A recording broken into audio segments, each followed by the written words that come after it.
코로나19 확산이 본격화한 올 2분기 일본 경제가 1945년 2차 세계대전 이후 최악의 역성장을 기록할 것으로 전망되고 있으며 상장 기업들의 순이익은 약 65% 감소할 것으로 예측됐습니다.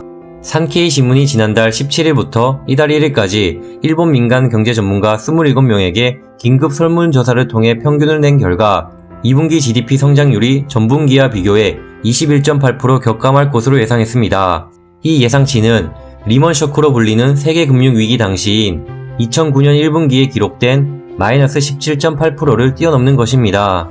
매체는 코로나19 감염 확산으로 개인 소비, 설비 투자 축소가 GDP 감소의 가장 큰 원인이라고 분석했으며 일본 정부가 긴급사태 선언 발령 기한을 연장하면서 개인 소비 침체가 더욱 가속화될 것으로 전문가들은 내다봤습니다. 1개월가량 긴급사태가 연장될 경우 개인 소비 지출이 19조 5천억 엔 정도 위축되는 효과가 나타날 것이라는 의견도 나왔다고 소개했습니다. 일본 상장 기업들의 2분기 순이익도 평균 64.5% 감소할 것으로 봤으며 전문가들은 일본 정부의 긴급사태 선언과 지방자치단체들의 외출 자제 요청, 일부 시설 휴업, 사용 중지 요청 지시가 내려진 시기인 만큼 피해가 더 심각할 것으로 예상했습니다. 메이지 야스다 종합연구소 수석연구원은 거의 마이너스 100% 성장이라고 예상했으며 이와이 코스모증권의 투자조사부장 역시 올해 2분기에 대해 소비 침체는 공급망 혼란 영향과 겹쳐 기업 실적에 가장 혹독한 시기가 될 것이라고 우려했습니다.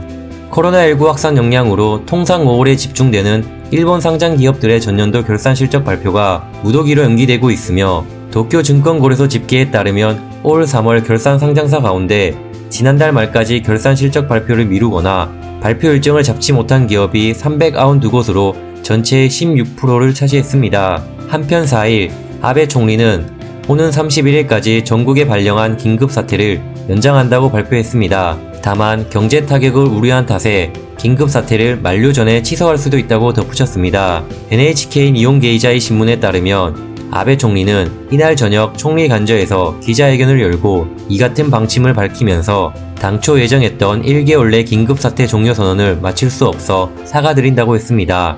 연장 이유에 대해선 현재 감염자 감소가 충분한 수준이 아니며 극한의 의료 현장 상황을 개선하기 위해 한 달 정도 연장이 필요하다고 판단했다고 말했습니다. 아베 총리가 긴급사태 선언 조기 취소 가능성을 언급한 건 야당을 비롯해 여당 내부에서까지 경제활동 재개 출구 전략을 마련하라는 목소리가 커지고 있어서입니다. 경제활동 중단 기간이 길어질수록 경제적 타격이 클 수밖에 없는데 한국을 비롯한 각국이 방역 조치를 단계적으로 완화해 가고 있다는 것도 부담감으로 다가오는 것으로 보이기 때문입니다. 이상 스캐닝TV였습니다.